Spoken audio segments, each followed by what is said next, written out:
There is something about great height that suggests a spirit of triumph to the soul.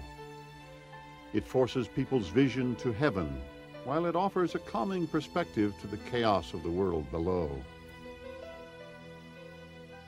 Throughout the ages, people have challenged architectural and engineering limits to achieve great structural height.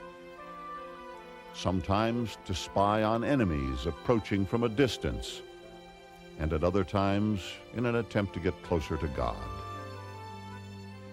There are those who insist on finding practical applications for towers. They make good broadcast antennas, or they're a fine place for a revolving restaurant. But the real appeal of towers comes from a purer notion. Towers are a celebration of will. They speak to our ambitions. They are the joyous declaration that we exist. The world's best-loved tower is the Eiffel Tower in Paris. Its soaring height, its delicate lines, its airy volume, all reflect the best part of the French spirit. Designed and built in 1889, it was the centerpiece in a celebration of the bloody French Revolution 100 years earlier. On July 14, 1789, in a flood of revolutionary passion, Parisian artisans led an attack against French aristocracy and stormed the Bastille, the infamous prison where the poor and politically incorrect were locked away. The insurrection spread across France, and patriots rallied to the battle cry of freedom, the Marseillaise. Let us go, children of the fatherland. Our day of glory has arrived. Against us stands tyranny. The bloody flag is raised. Come together in the countryside to lower these savage soldiers. They come right into our arms to cut the throats of your sons, your country. To arms, citizens, form your battalions, let us march, that their impure blood should water our fields. This nationalistic eruption reverberated across Europe and set the stage for modern democratic movements. And the French people were justifiably proud of the positive contributions their revolution had made. But a century later, the French ego was bruised after a devastating military defeat to Germany. The idea of mounting a spectacular international exposition seemed like a grand way to remember past glory and forget about contemporary setbacks. They were still sad because there was in 1870 a terrible war with Germany, and we had lost two provinces, Alsace and Lorraine. And for that, the French people were very pleased to have this exhibition to show they were very great. And you see, the country was quite rich. It was decided there needed to be a centerpiece for the celebration, an artistic statement which would loom over the crowds. The bravado of the industrial age suggested an engineering accomplishment, a tower. The tower was important as something very clever in technology, you see. Nobody in the world was able to build a tower of 1,000 feet, you see. Lots of people tried in America. There were lots of plans of towers, but they never built them. A competition was held for design. Architects from all over France submitted elaborate plans. The first one was done by a man called Maurice Coquelin. He was one of the first engineers in Gustave Eiffel's staff. Gustave Eiffel was France's premier architect-engineer. His reputation sprang from his visionary work on bridges. He explored the revolutionary concept of metal frame construction. His genius attracted the finest architects in France to his studio, and Eiffel's association with the project virtually guaranteed its funding and completion. Two young engineers on Eiffel's staff, Maurice Coquelin and Émile Nogier, actually created the concept of the 300-meter tower for the 1890 exhibition in Paris. They sketched the first crude designs for a framed structure, then called on architect Stephen Silvestre to add ornamental flourishes, the arching floral elements and sculptural nuances. Their romantic inspiration was an 1887 French architectural notion that one could touch the sky from a structure if it reached the impossible height of 1,000 feet. Eiffel saw their plans and shared their dream. Their work was soon adopted by Monsieur Eiffel. At first, he agreed to add his name to the contest submission to improve its chances of winning.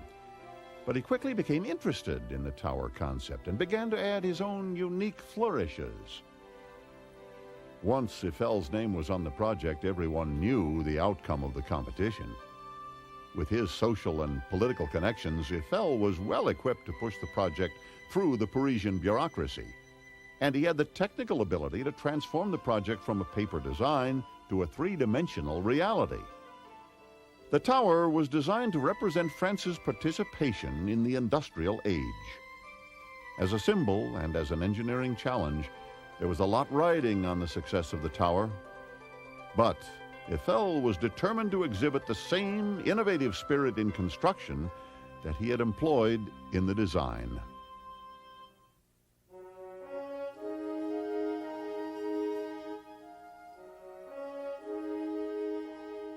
It is air and light, form and motion, as sturdy as man's resolve and as ethereal as his thoughts.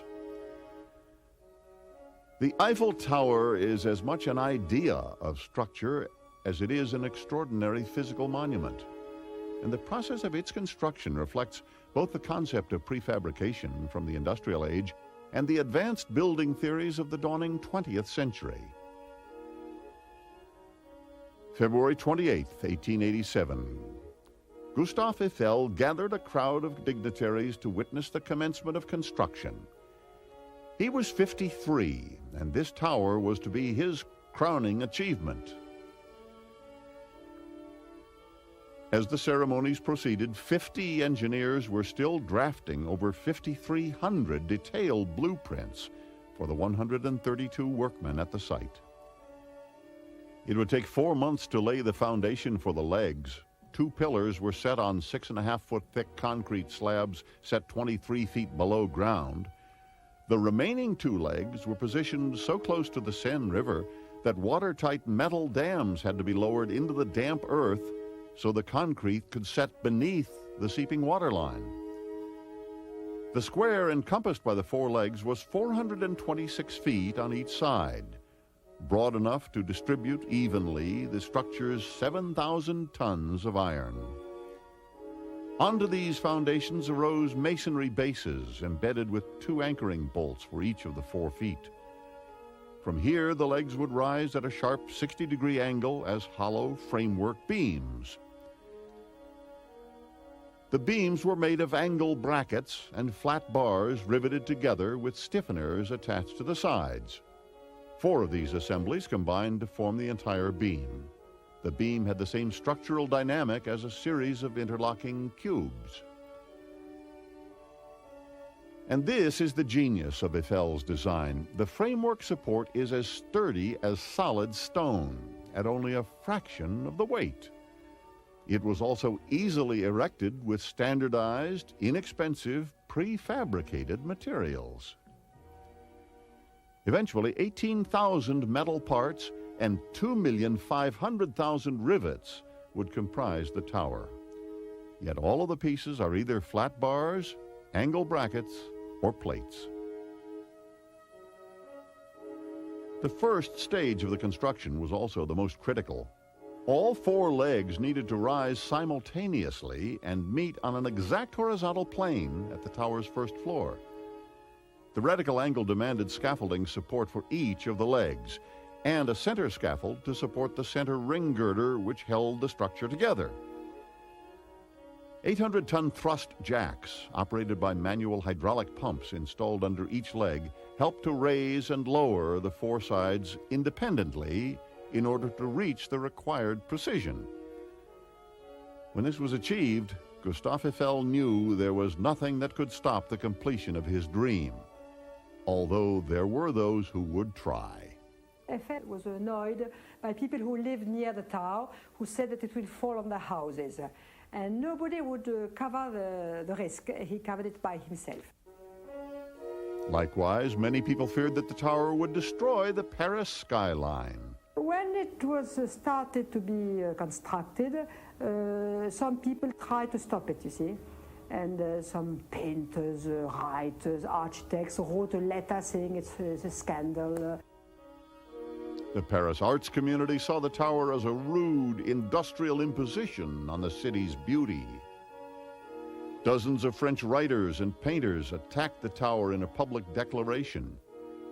"I feel Paris is threatened," claimed one artist, "by this positively tragic lampstand issuing from her stomach." Eiffel responded with equal passion. "The tower will be the highest building ever raised by man," he exclaimed. "Will it not have a majesty of its own?"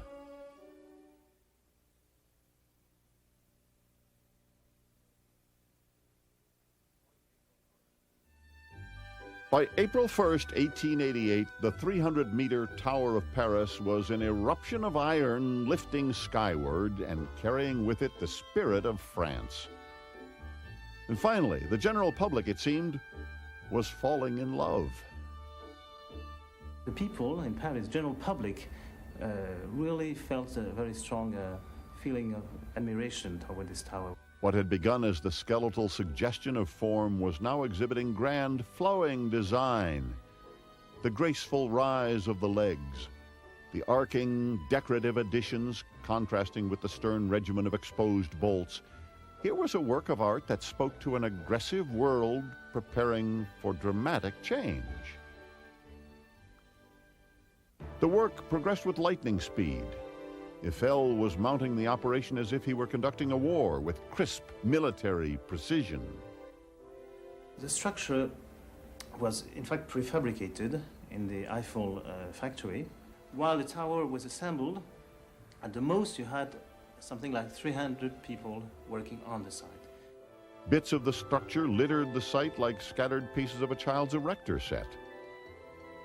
Riveting teams worked in groups of 4 to keep up with the frantic pace. As soon as one load of iron was attached, 4 12-ton cranes would deliver more, crawling up the guide shafts where future elevators would soar.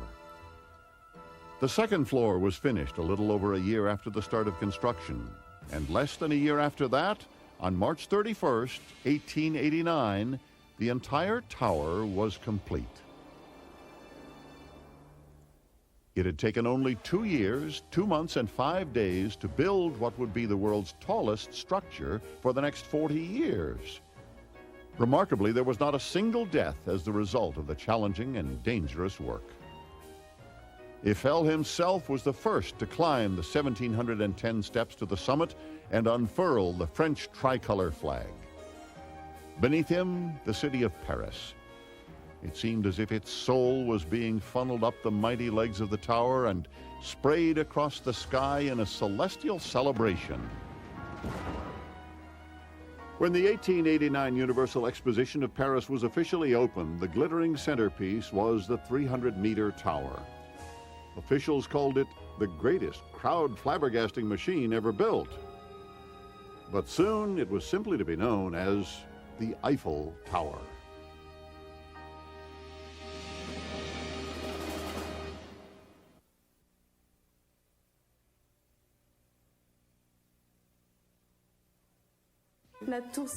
The tower was called at first the Tower of 320 meters. Even in the beginning, the pylon of 320 meters. Then the 320-meter tower. I don't know exactly when it became the Tower of Mr. Eiffel and later the Eiffel Tower. I think it escaped him that it would go any further than a very high, functional tower of great dimension.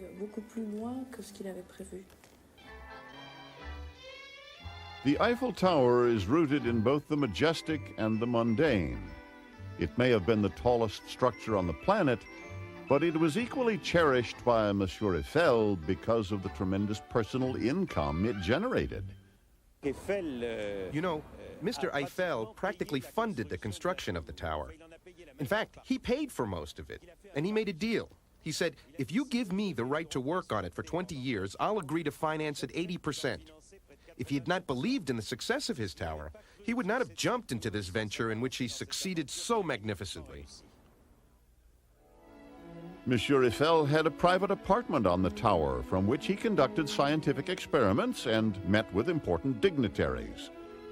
All the while, he could watch the elevators lifting nearly 2 million tourists to the top in the first year, representing over $1 million income to Eiffel as he personally garnered the receipts from ticket sales. Eiffel could earn money with the people going up, and he made a great lot of money. He was very rich after. Eiffel were not at all an artist. He was an entrepreneur. Contrasting opinions of Monsieur Eiffel spring from the multifaceted and conflicting nature of his character. He may not have been an artist, but his approach to metal frame construction established a structural aesthetic which is still admired today. He may have been a national hero after building the tower in 1889, but the next year, he was convicted of profiteering in the failed French effort to construct a Panama Canal. The canal was the dream of French engineer Ferdinand de Lesseps, who had triumphed with his Suez Canal and was determined to duplicate that feat in Panama. De Lesseps invited Eiffel to suggest an engineering approach to accomplish the jungle waterway, and Eiffel proposed an innovative system of locks. That idea was rejected by de Lesseps, and the result was disastrous. Canals cannot be carved through swamps and jungle. The attempt proved so expensive and unproductive, the French government was nearly thrown into bankruptcy. The political fallout was severe. Anyone even remotely associated with the failed attempt was vilified, and Eiffel was sentenced to 24 months in prison. That judgment was later overturned, but by then Eiffel had lost his appetite for the construction business. Eiffel was considered by all engineers like a god, you see. And he was he was also a man of science. He loved science. And when, after the Tower, he stopped building things. Instead, Eiffel, now 73, dedicated himself to pure scientific study, specifically the exploration of aerodynamics. Other French visionaries like author Jules Verne had applied crude 19th century notions to the concept of flight, as illustrated in this early film proposing a trip to the moon. Eiffel realized that advancements in aviation would need to be based on the scientific study of the natural elements. But while some well-meaning researchers were mired in the idea of outlandish mechanical contraptions, and others were attaching feathered wings to their arms and tossing themselves off the tower like birds, Eiffel returned to his analytical roots and built a workshop that still operates today. Mr. Eiffel, well, he made the first wind resistance tests because all of his life he had problems with the wind. That was his enemy, number one. And in 1906 to 1909, he began to question aerodynamic resistance, and that's why he made this first wind tunnel. One can say that in this wind tunnel, where you're standing right now, French aviationary studies began.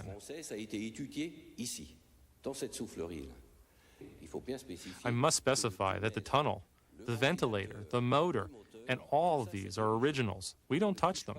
We leave them in their original state. As for measuring devices, of course, we adapted them for modern functions. Mr. Eiffel was an extraordinary engineer. We've examined all he did during his lifetime and all that he envisioned.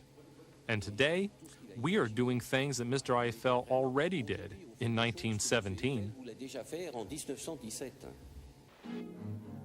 Eiffel's biggest vision, the 300-meter tower, was only supposed to stand for 20 years.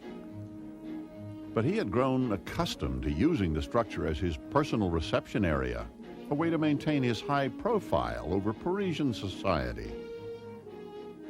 So he launched an aggressive campaign to save his tower from the wrecking ball. He conducted over 5,000 experiments in his lofty laboratory, but it was radio that saved the day, and the tower. The giant metal structure was the perfect antenna. From the top, signals could be transmitted as far away as North America.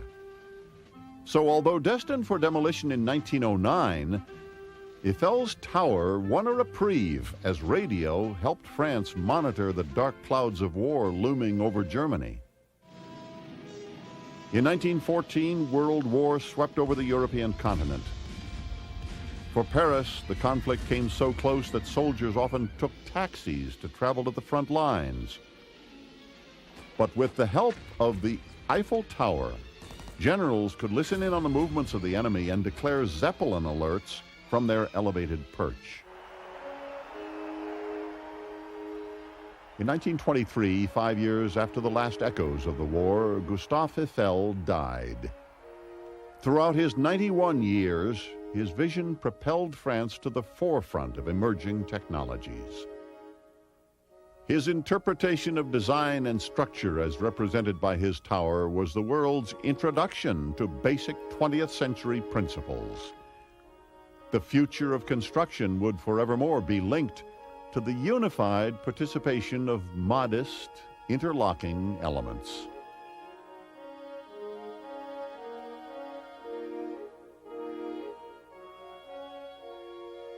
It was a concept whose time had come.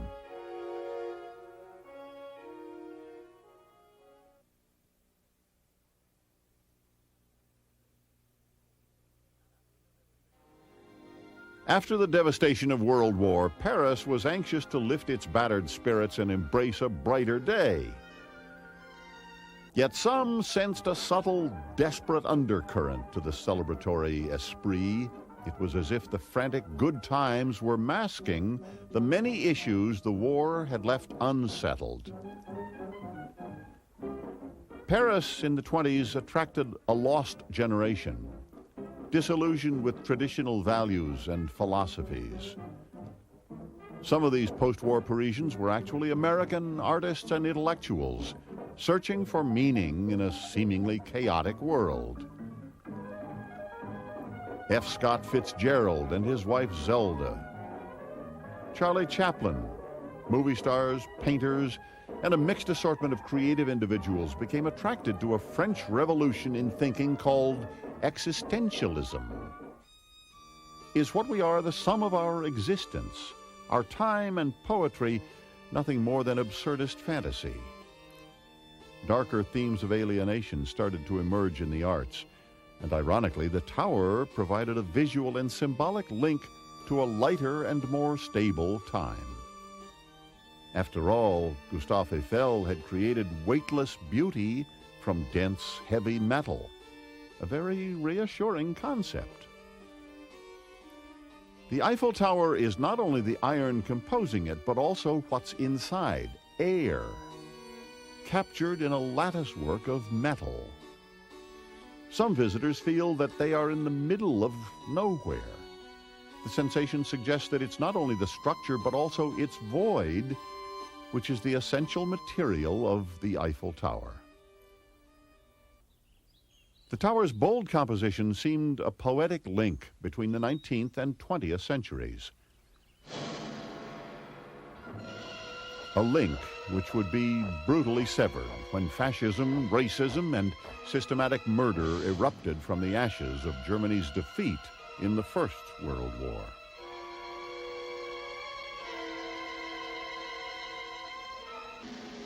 May 1940, in the terrifying panic of a Nazi blitzkrieg, Paris and the Eiffel Tower were taken hostage.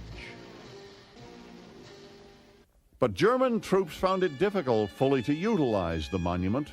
Frenchmen had damaged the elevators. This sabotage kept even Hitler from savoring his conquest. There's a very famous photo. He's on the Trocadero, he looks at the tower, but he hasn't been on it. There were no lifts, couldn't go. Seeing the tower occupied by Nazis enraged French citizens. Parisians joined together in futile counterattacks. The Free French secretly conspired in the ancient Roman catacombs, which weave beneath the streets of Paris. Tunnels hiding the bones of forgotten and vanquished Frenchmen throughout the centuries were now home to the resistance. There are subterranean passages that go underneath the French capital. The catacombs played an important role in the resistance. It was a means for us to travel across Paris without being seen in order to be able to lead the Parisian insurrection on the offense. We derailed trains because those trains that went to the front lines of the Atlantic all went behind Paris. I participated in the sabotage of railroad tracks that were obviously meant for trains that transported soldiers. But one day, we found out about a large train that circled Paris. We made arrangements, we derailed the train, and it was just awful because the train was packed with sauerkraut. There were particles of sauerkraut for miles around. Hitler despised the Free French and planned to destroy their most treasured monument out of spite. At the war's end, Hitler gave orders to have the tower bombed. But General von Cholitz, who had fallen in love with the city of Paris, gave the Eiffel Tower an unauthorized reprieve.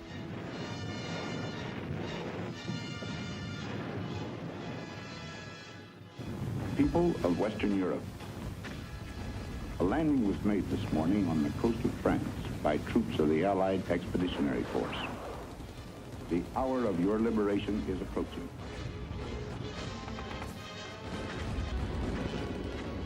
American tanks finally drove the Nazis from the Eiffel Tower.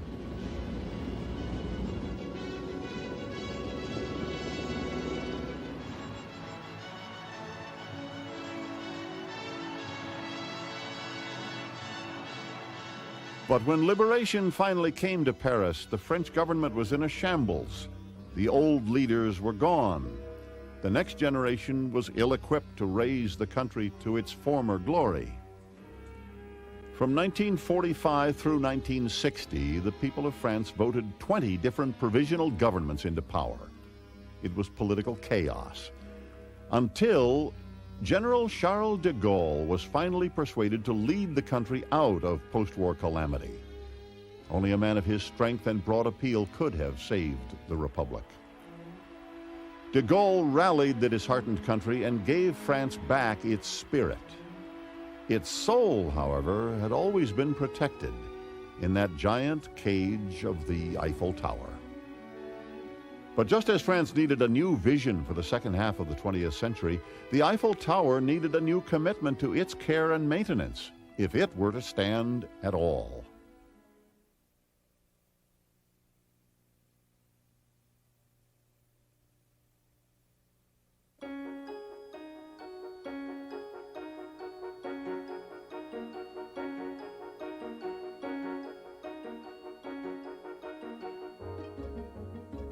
It was designed as the centerpiece of an international exposition in 1889. Today, more than a century later, the celebration continues, as well over 1,000 people visit the Eiffel Tower every hour.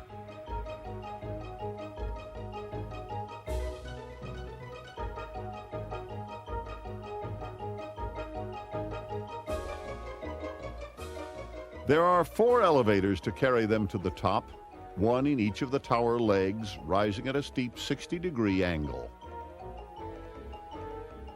The heart of the hoisting is actually hidden beneath the legs in a century-old catacomb. Here, complex contraptions rival Jules Verne's most elaborate fantasies. The original principle was to have water under pressure, pushing a piston that was pushing a dolly, the dolly was pulling the cable to heave the car up.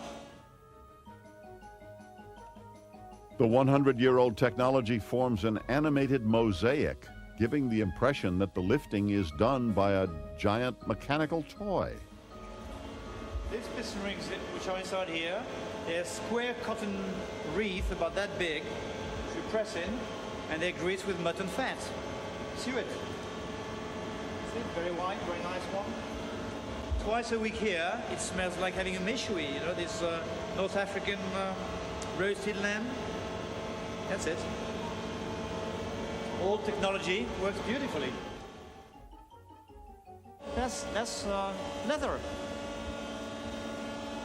That's leather, same material. But it's compressed, it's shaped, you have various shapes. It's true leather, and it's impregnated with oil which is made from the hooves of oxen.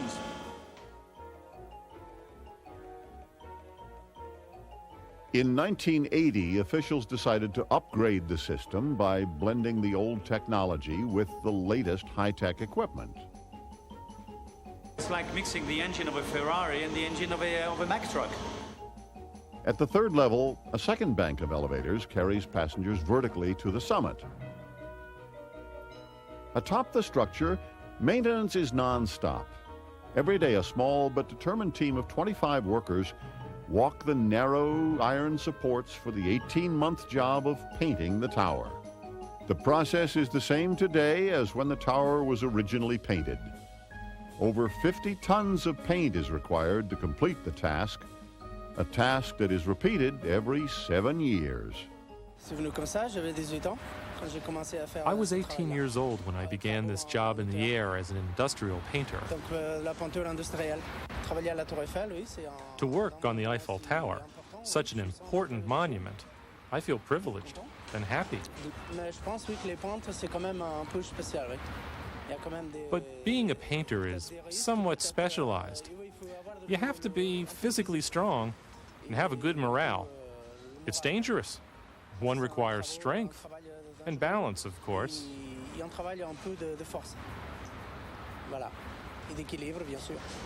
The higher I am, the better I feel. But painters aren't alone on the elevated web of iron. Electricians also comb the tower. Personally, I'd much rather work up here than in an office. I think my friend agrees.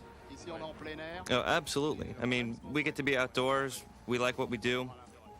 To be able to work on a monument like the Eiffel Tower is a privilege, I'd say. The exposed nature of the structure occasionally allows the elements to inflict damage. Water pipes can freeze and burst if not protected by the electrical system. There are heating bands with thermostats. As soon as the temperature falls below 40 degrees, the heating bands kick in. The piping is heated. But the main job of the electricians is to maintain the illuminated beauty. 360 light bulbs are constantly inspected and changed, but climbing to the sockets often upsets the real residents of the tower, the birds. They're attracted by the light. Once they come close, they get a bit lost. When they try to sit out again, they get caught in the steelwork. But a lot of them manage to fly off unharmed. We've actually even seen birds come and make their nests in the steel beams. It's kind of nice because in Paris we're not used to seeing pigeons anymore. It's a pleasant change.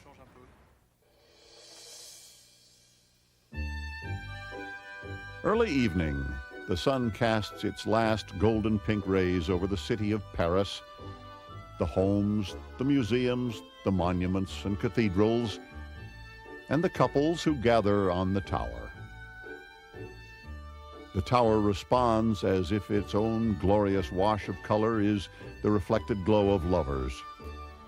The lighting design is calculated to enhance the romantic ambiance. Dans la peinture qui colore la Tour Eiffel, the paint on the Eiffel Tower contains a yellow pigment. Lighting it with yellow light brings out the yellow pigment. That's been the major source of success in this operation. The approach is entirely different Because night lighting must interpret the feeling, even the expression of the monument.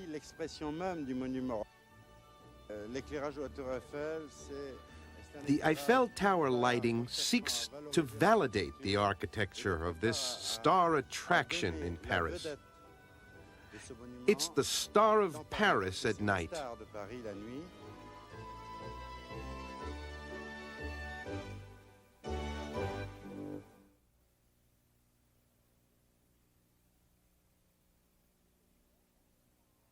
People who work at the tower are very proud. Some even a bit too proud. It's like if they had built the tower. There is a sense of ownership which is shared among those who work the tower, especially the employees whose task is to greet visitors. My job, in fact, is to organize the tour guides. I'm responsible for the group. We're now in the north pillar. Each of the four corners of the Eiffel Tower is represented by pillars, in which you will find the elevators. Down there is the beautiful France restaurant, and above it the Parisian restaurant, the two restaurants of the first level. And over there is the Cinemax Gallery, where you'll find a post office, souvenir shops, buffets, ice cream vendors. There are lots of interesting things in the gallery. The tower was originally designed as a tourist mecca, and it still serves that light-hearted function today.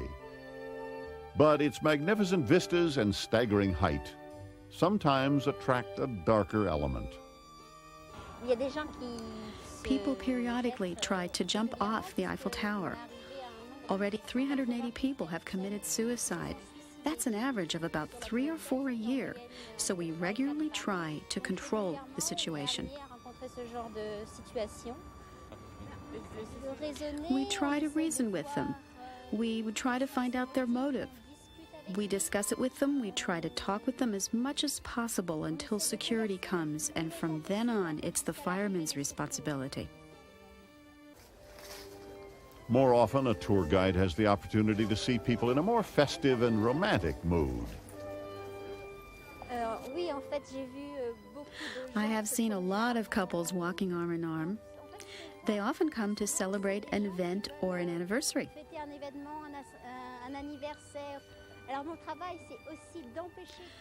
Our job also includes discouraging these people from riding on the Eiffel Tower. Most of the time we chase them and we try to catch them, and sometimes it's a little game between the tourists and ourselves. We are on the 3rd floor of the Eiffel Tower in front of the Jules Verne restaurant. This restaurant is one of the symbols of Paris precisely because it's located way up on the 3rd floor. There's only one Eiffel Tower, only one 3rd floor. It's certainly the best location in the world unless there's a restaurant on top of Mount Everest. The ceremony and celebration of haute cuisine is a tradition on the tower extending back to its earliest days.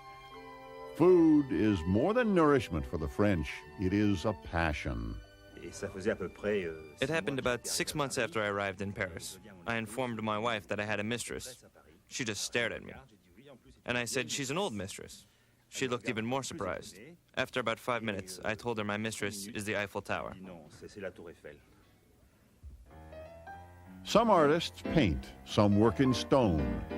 Master chef Alain Rex prefers pâté, practicing his culinary magic at the Jules Verne, the exclusive 4-star restaurant midway up the lofty height of the tower. The view of Paris really inspires me. It inspires me to create new dishes every day. We have 115 people employed in the Jules Verne restaurant alone. There's a lot of hustle and bustle, a lot of people. I love that. Armed with spatulas, whisks, paring knives, and soufflé dishes, Chef Rex and his men fight for the honor of France.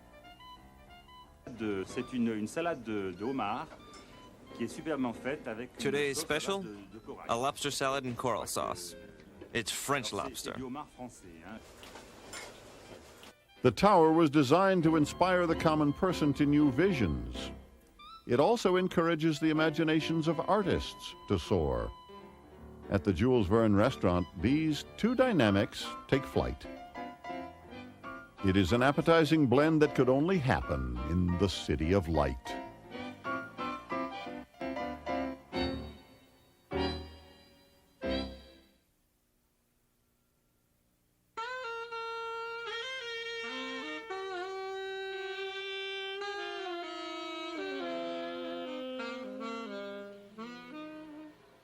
Paris is often called the City of Light. But to what quality of light does the title refer? Does it suggest the lightness of the French spirit, the enlightenment of the French culture, or perhaps the brilliant light of the French sky, bleaching marble facades by day and by night, cradling lovers in its rose-colored evening mist? Maybe it's the magic light of a cabaret where Toulouse-Lautrec painted and played.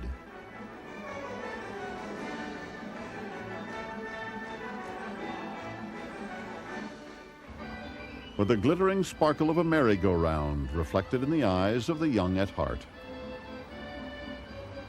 The light of Paris is all these images and experiences, yet it finds its most vibrant voice in the silent exultation of Monsieur Eiffel's tower.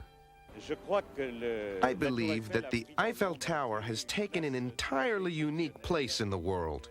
It's almost become a myth. It sort of glorifies science.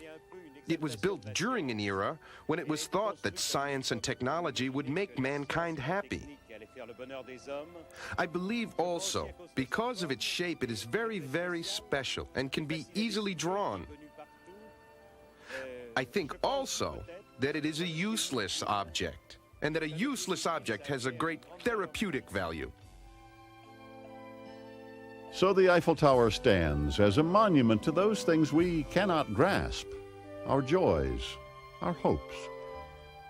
It still stands as a technological marvel, but in its simple, elegant, uplifting form, we find a way to celebrate life and love.